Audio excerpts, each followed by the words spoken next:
Ya, selamat pagi saudara. Apa kabar? Tentunya bahagia bersama Tuhan ya. Bersyukur pagi hari ini kita bisa berjumpa kembali dalam acara Makin Dekat Tuhan, baik melalui Zoom maupun YouTube. Ya, kita bersyukur untuk pagi hari ini. Sebelum kita memulainya, kita akan berdiam diri mempersiapkan hati kita. Kita saat teduh.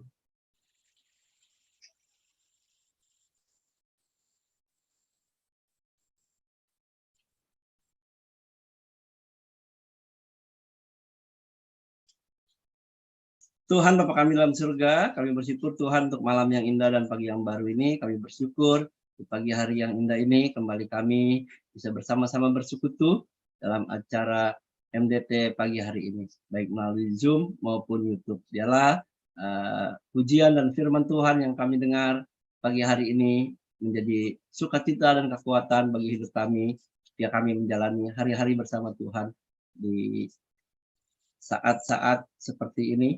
Terima kasih Tuhan, kami bersyukur dalam nama Tuhan Yesus. Amin. Saudara, tema kita pagi hari ini bersorak-soraklah. Ya, berarti memang Tuhan mengajarkan kita untuk selalu bersukacita. Ya, bersukacitalah selalu, kata Rasul Paulus kepada jemaat di Tesalonika. Saudara, itu juga berlaku buat kita hari ini. Nah, saudara, sebelum kita memulai, kita akan nyanyikan satu pujian, bersukacitalah. Dalam pujian ini mengingatkan kita, dalam keadaan apapun, kita tetap bersuka cita di dalam Tuhan. Bersuka citalah.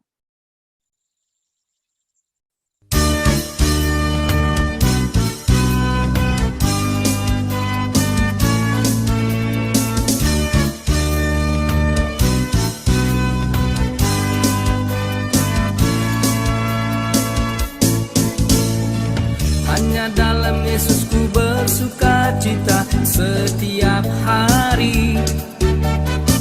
Bangun pagi ku datang padanya, memuji dan muliakan namanya.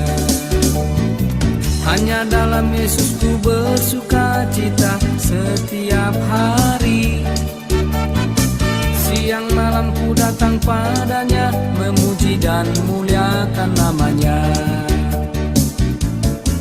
Bersukacitalah senantiasa, bersukacitalah di dalam Tuhan. Serahkanlah segala persoalanmu, karena Yesus pasti menolongmu. Bersukacitalah senantiasa, bersukacitalah di dalam Tuhan. Serahkanlah segala persoalanmu, karena Yesus pasti menolongmu.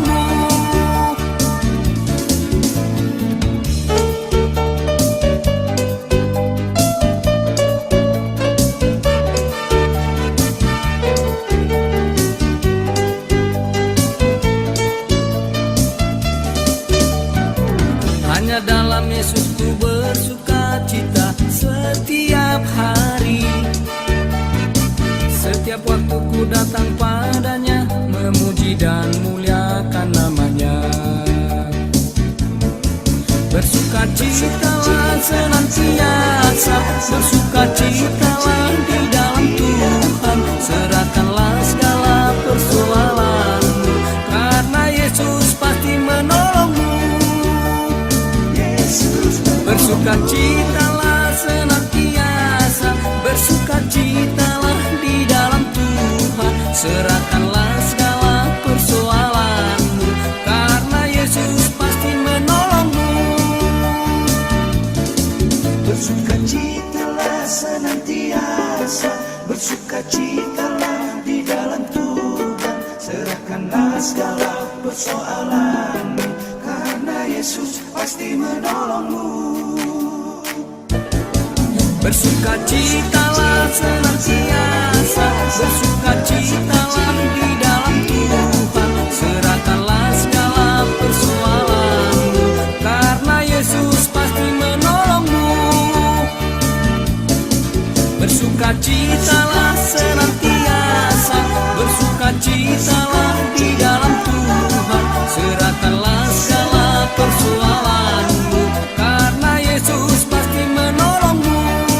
Serahkanlah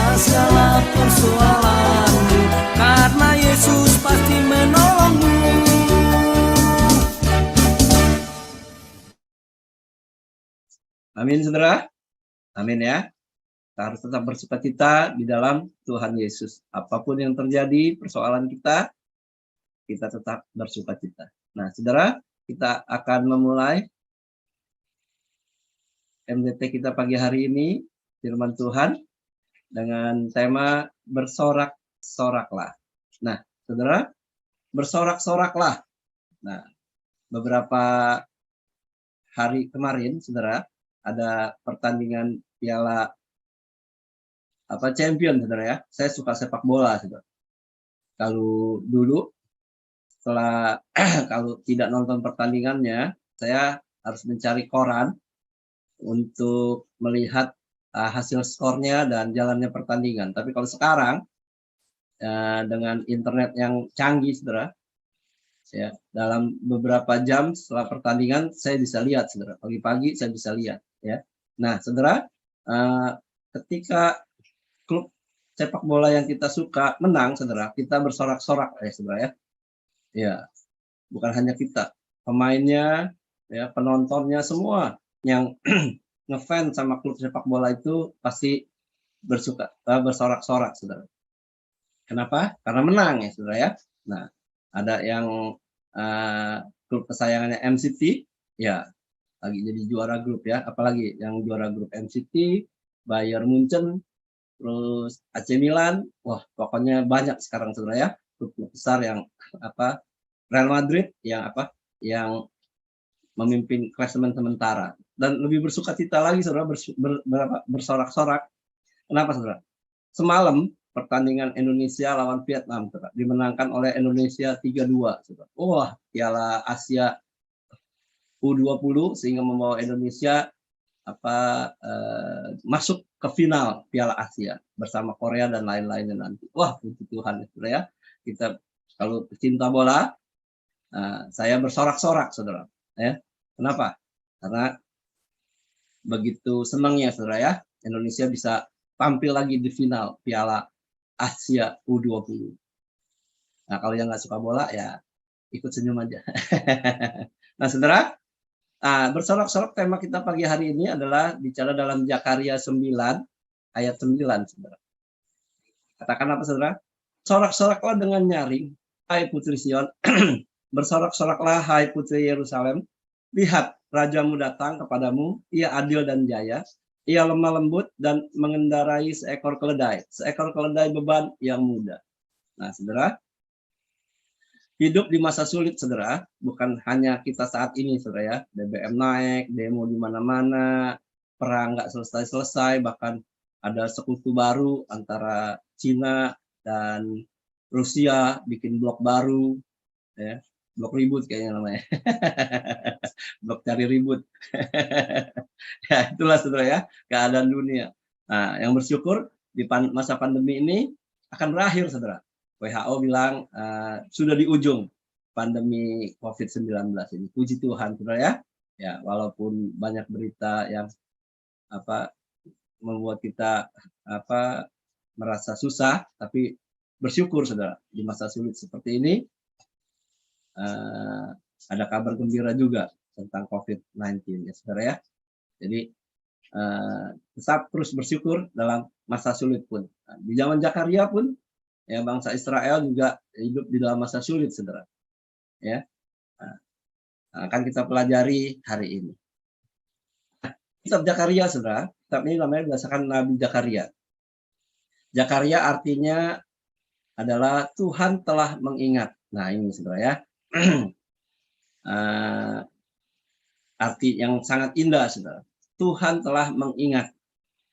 Dan ini bicara mengingat, saudara, ya, yang bicara janji, saudara ya.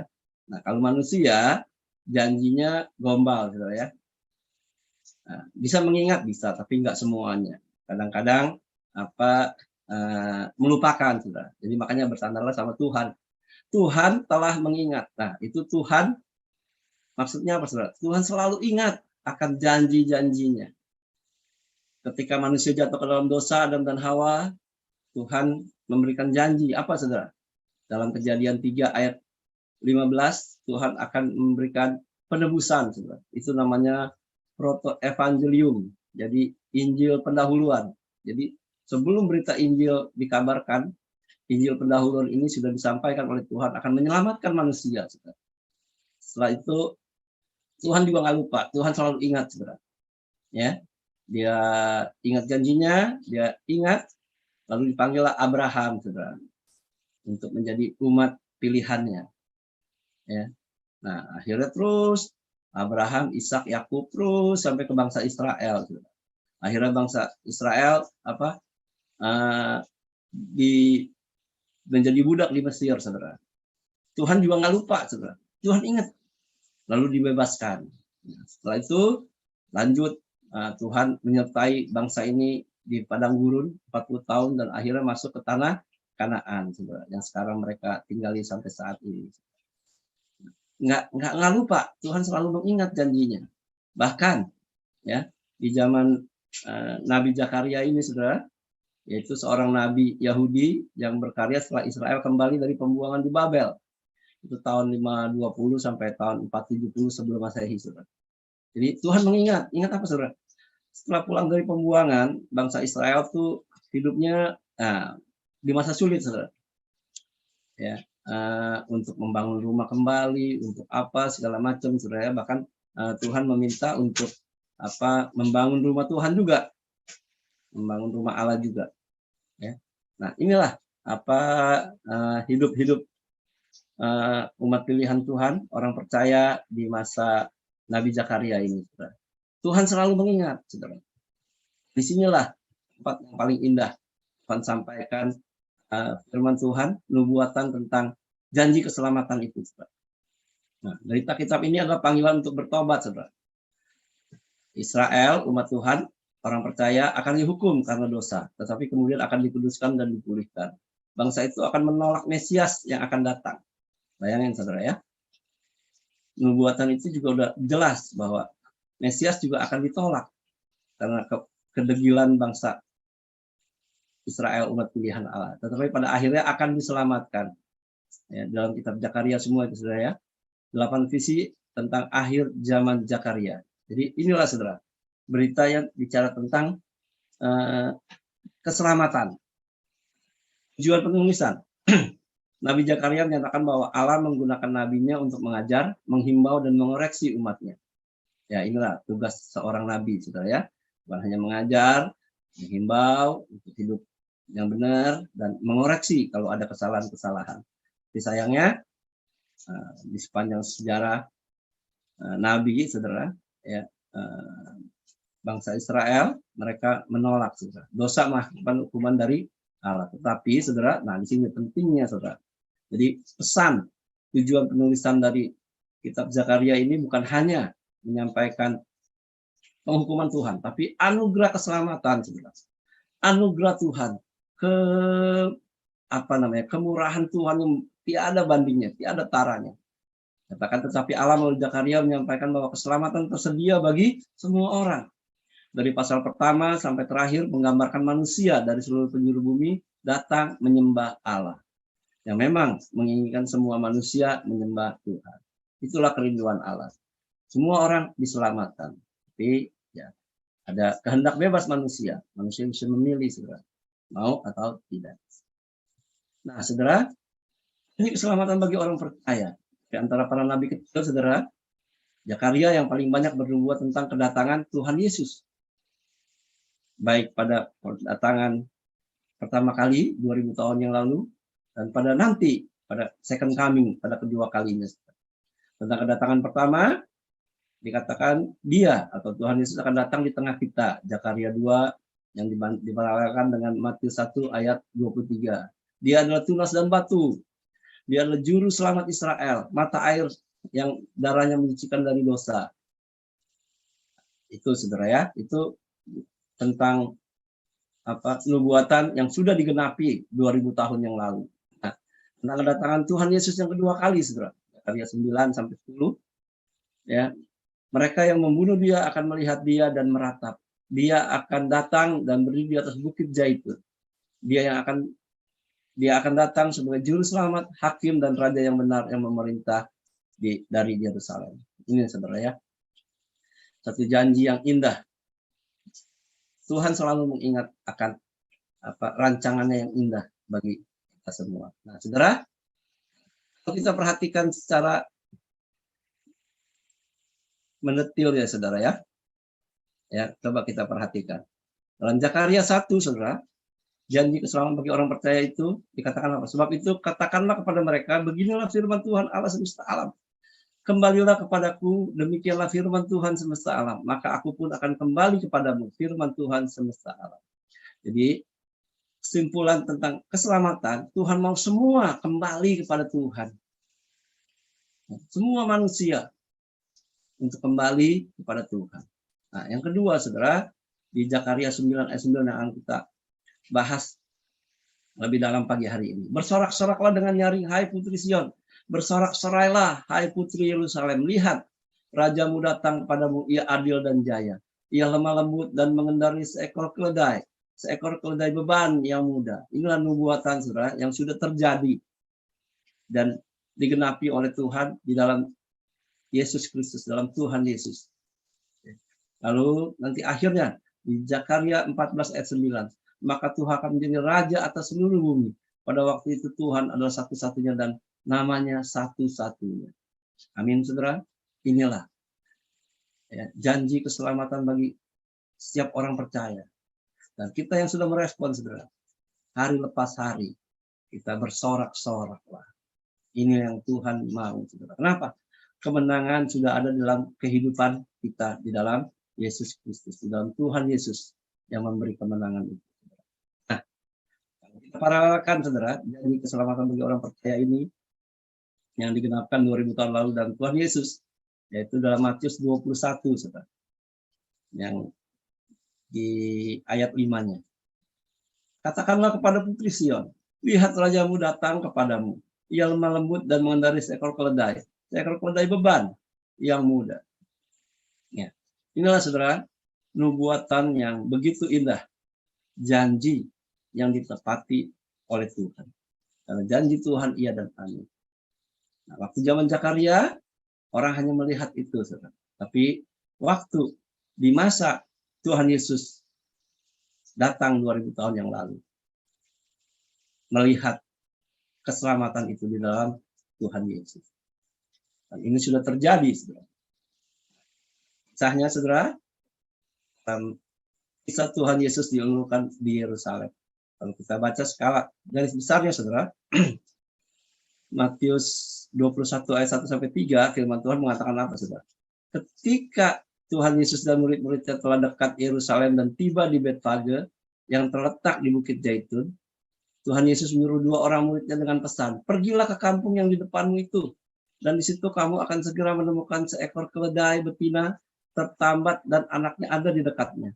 Lepaskanlah keledai itu dan bawalah keduanya kepadaku. Dan jikalau ada orang yang menegur kamu, katakanlah, Tuhan memerlukannya. Ia akan segera mengembalikannya. Teruskan, saudara, 4-7. Hal itu terjadi supaya genaplah firman yang disampaikan oleh Nabi. Katakanlah kepada putri Sion, lihat rajamu datang kepadamu. Ia lemah lembut dan mengendarai seekor keledai beban yang muda. Maka pergilah murid-murid itu dan berbuat seperti yang ditugaskan Yesus kepada mereka. Mereka membawa keledai betina itu bersama anaknya, lalu mengalasinya dengan pakaian mereka, dan Tuhan Yesus pun naik ke atasnya. Inilah peristiwa 2000 tahun yang lalu, saudara. Yang mungkin kita sudah dengar ya ketika menjelang Paskah. Kisah-kisah ini kita dengar, saudara. Ya. Kisah Tuhan Yesus diulurkan di Yerusalem. Hari ini kita mau belajar, saudara. Ya. Nubuatan dari Nabi Zakaria ini. Dikatakan apa? Lepaskanlah keledai itu dan bawalah keduanya kepadaku. Dan jika ada orang menegur kamu, katakanlah, Tuhan memerlukannya. Ia akan segera mengembalikannya. Nah, saudara, kata Tuhan memerlukannya. Biasanya, saudara, dalam hidup sebagai orang percaya, saudara, kita yang memerlukan, saudara, ya, bukan Tuhan. Tapi dalam firman Tuhan ini, dikatakan Tuhan memerlukannya.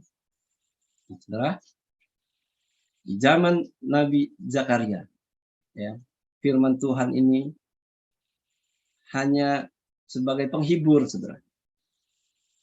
bahwa akan ada nanti ya, juru selamat. Tuhan yang menjadi manusia datang untuk menyelamatkan umat ini. Dan itu digenapi saat itu, saudara, di dalam Tuhan Yesus. Menjadi pertanyaannya, saudara, apakah jawaban kita ketika Tuhan Yesus berkata kepada kita, Tuhan memerlukannya, Ia akan segera mengembalikannya. Saudara, sempat kepikir? Coba saudara pikir. Ya. Ketika pemilik keledai ketemu dengan murid Tuhan Yesus itu, saudara, apa yang dilakukan? Apa yang dikatakan oleh pemilik keledai itu, saudara? Pemilik keledai itu berkata apa, saudara? Saya sempat pikir-pikir, dia katanya apa ya? Nah, kalau pemilik keledai itu belaga gila, saudara, istilah Jakarta Belgi, saudara ya, belaga gila. Ya, bilangnya apa? Pasti dia bilang begini, oh maaf, ini saya yang jaga keledai ini. Nah, yang punyanya bilang, saya suruh jaga. Kalau ada yang mau, jangan dikasih. Saya cuma menjaga aja. Di sana masih ada lagi keledai-keledai yang lain, yang lebih bagus, banyak. Nah itu saudara ya, belaga gila saudara ya. Ketika Tuhan memerlukan, belaga gila. Ada lagi saudara, ketika pemilik keledai itu berkata apa saudara? Oh, Tuhan mau ya? Oh kalau gitu, saya punya mah nggak bagus. Jelek-jelek ini mah dua keledai ini. Oh di sana tuh ada beberapa orang punya banyak dan bagus. Sana aja sana. Berkata gitu kan saudara. Atau pemilik keledai itu bilang begini, ya Pak, saya cuma punya dua ini. Di sana tuh, kan carinya di kampung kan? Nah berarti belum tentu punya saya, punya orang sana tuh. Coba di sana aja Pak, kayaknya lebih bagus juga. Nah itu saudara ya, kalau seandai-andainya pemilik keledai itu berkata saudara, tapi kesimpulannya kemungkinan besar pemilik keledai itu berkata, Tuhan memerlukan, wah silakan, ambillah. Kalau perlu nggak usah dipulangin, bawa aja. Saya bersyukur kok Tuhan memerlukannya, bawa aja, nggak dikembaliin pun nggak apa-apa. Kira-kira begitu saudara, lalu dua murid itu dengan sukacita membawa keledai itu kepada Tuhan Yesus. Nah itu. Pertanyaannya saudara, kalau itu diberikan kepada kita, apakah jawaban kita ketika Tuhan Yesus berkata kepada kita, Tuhan memerlukannya? Apa saudara? Jawaban apa yang kita berikan saudara? Ketika Tuhan berkata, Tuhan perlu seorang hamba Tuhan. Ya. Lalu ada anak muda berkata, oh Tuhan perlu ya? Oke. Ini saya Tuhan, tapi utuslah dia. Itu bercandaan di STT Iman, saudara ya. Ini aku Tuhan, utuslah dia. Atau berkata seperti saya, saudara. Ketika orang Tuhan berkata, Tuhan memerlukannya. Semua nggak pada tunjuk tangan, saudara. Lalu saya, saudara, di belakang, tunjuk tangan. Lalu Tuhan bilang, ya udahlah, terjadilah. Yang penting ada yang mau, kata Tuhan. Enggak begitu, saudara ya. Tuhan memerlukannya. Itu yang penting. Jadi, kalau sebagai hamba Tuhan, Tuhan perlu nggak? Perlu, saudara. Tuhan perlu hamba Tuhan buat gerejanya. Nah, ketika bicara sepak bola, saudara, saya suka sepak bola. Filosofi sepak bola, saudara. Filosofinya kepada hamba Tuhan, saudara. Hamba Tuhan adalah teamwork, saudara. Ya. Satu tim yang Tuhan rancang untuk membawa kemuliaan bagi Tuhan. Lalu ada hamba Tuhan yang perannya sebagai kiper, saudara ya, penjaga gawang. Ada hamba Tuhan perannya sebagai back, saudara, ya, yang membantu penjaga gawang. Ada sebagai gelandang, saudara. Ada sebagai ujung tombak. Nah, gelandang itu membantu ujung tombak, saudara ya. striker kalau bahasa Inggrisnya, untuk menghasilkan kemenangan. Nah, kalau saya termasuk yang mana, saudara? Hamba Tuhan bagian apa, saudara? Kiper kah? Back? Atau gelandang, saudara? Nah, bisa jadi, saudara ya, saya adalah bagian dari gelandangan. Gelandangan. Emang ada satu lagi, saudara ya, bagian hamba Tuhan jadi gelandangan, saudara. Bukan gelandang, tapi gelandangan. Kenapa, saudara? Sebenarnya dia adalah posisinya kiper atau back, saudara. Ketika dia ditempatkan di situ, dia nggak mau, nggak bisa. Kalau jadi back, ya, saya melakukan hal-hal yang nggak bagus. Saya suka tackle musuh lawan, kan. Nah, jadi saya mau jadi striker aja. Lalu dia ngambek, dia nggak mau jadi gelandang, tapi dia maunya jadi gelandangan. Saudara. Banyak, saudara ya, kalau di grup alumni STT Iman melihat banyak hamba Tuhan, saudara. Bukan banyak, adalah ya yang jadi gelandangan. Paling nanti kalau ketemu Tuhan di surga, Tuhan senyum-senyum aja. Enak nggak jadi gelandangan gitu ya. Nah, saudara, kalau Tuhan memerlukannya, ya kita siap memberikannya. Seperti pemilik keledai itu berkata, saudara, siap. Kalau Tuhan memerlukannya, ambillah. Dan nggak dipulangin pun nggak masalah. Itulah respon yang punya keledai. Nah, saudara, di dalam warta gereja diumumkan sudah beberapa minggu, saudara ya, saya lihat ya, gereja membutuhkan diaken, ya, membutuhkan apa lagi, saudara?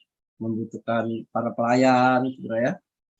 Nah, jadi apa jawaban saudara ketika melihat warta gereja itu, saudara? Belaga gila, saudara? Atau berkata, ini aku Tuhan, utuslah dia. Atau nanti lagi Tuhan, saya masih sibuk. Atau ya Tuhan, saya nggak bisa apa-apa, yang lain aja. Jangan sampai, saudara ya, nanti ketemu Tuhan di surga, Tuhan ini saya. Lalu Tuhan bilang, sana, saya nggak perlu, dulu saya perlu, kamu nggak mau, katanya. Itu kalau Tuhan berkenan, saudara ya, enggak ya. Kalau Tuhan nggak begitu, paling dia senyum-senyum aja. Nah, saudara, dalam hidup ini Tuhan memerlukan. Jadi katakan sama Tuhan, Tuhan siap. Gereja butuh apa? Saya siap untuk memberikannya. Apa yang saya bisa, apa yang saya punya, saya berikan. Itulah jawaban yang indah, saudara. Walaupun hidup di masa-masa sulit, tetap kita bisa hidup memuliakan Tuhan. Jadi saudara, bersukacitalah, bersorak-soraklah bagi Tuhan. Dan jawablah pertanyaan Tuhan ketika Tuhan memerlukannya dengan satu perkataan, siap Tuhan. Kalau Tuhan memerlukannya, pakailah. Dan nggak usah dikembalikan. Amin. Kita nyanyikan pujian sekali lagi. Dalam masa sulit apapun, kita tetap bersukacita di dalam Tuhan. Bersukacitalah.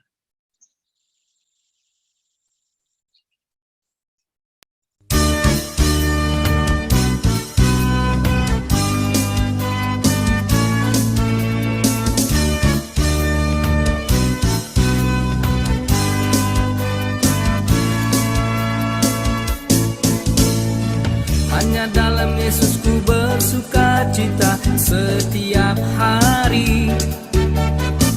Bangun pagi ku datang padanya, memuji dan muliakan namanya.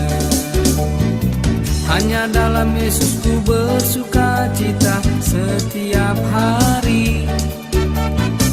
Siang malam ku datang padanya, memuji dan muliakan namanya.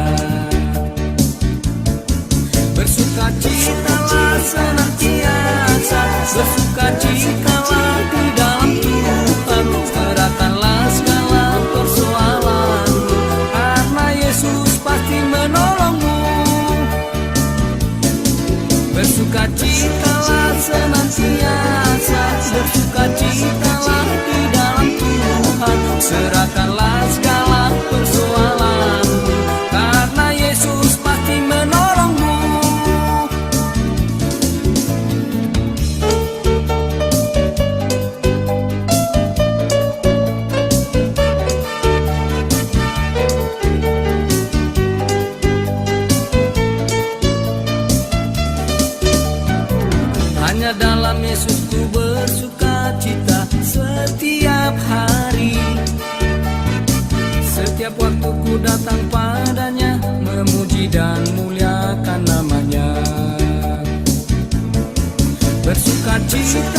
senantiasa bersukacitalah di dalam Tuhan, serahkanlah segala persoalanmu, karena Yesus pasti menolongmu.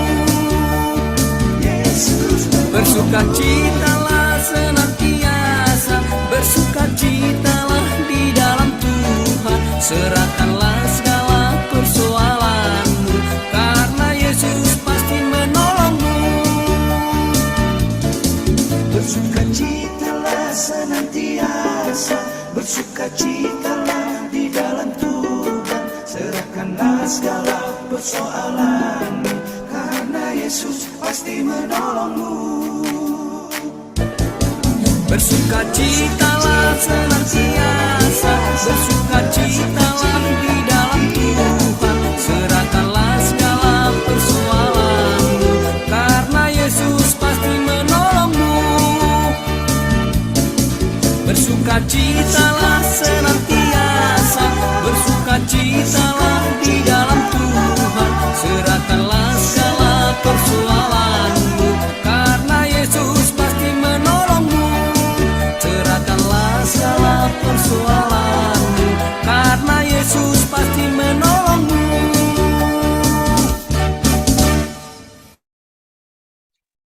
Amin, saudara. Mari kita berdoa.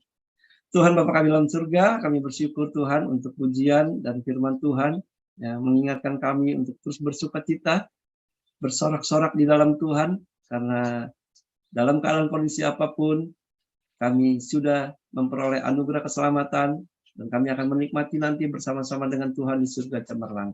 Tuhan, kami bersyukur, biarlah firman Tuhan hari ini mengingatkan kami bahwa apa yang Tuhan perlu, kami mau lakukan untuk kemuliaan Tuhan. Terima kasih Tuhan. Kami juga berdoa secara khusus untuk Bapak Sebastiano Babas. Kami bersyukur Tuhan, di hari ini dia berulang tahun. Biarlah Tuhan berkati kehidupan rumah tangganya, keluarganya, anaknya, dan menjadi berkat bagi orang-orang di dalamnya dan orang-orang yang membutuhkan. Terima kasih Tuhan. Kami serahkan aktivitas kami ke depan dalam tangan Tuhan. Tuhan berkati untuk menjadi berkat bagi banyak orang. Terima kasih Tuhan. Dalam nama Tuhan Yesus kami berdoa. Amin. Oke, terima kasih. Sampai jumpa. Tuhan Yesus memberkati. Bye.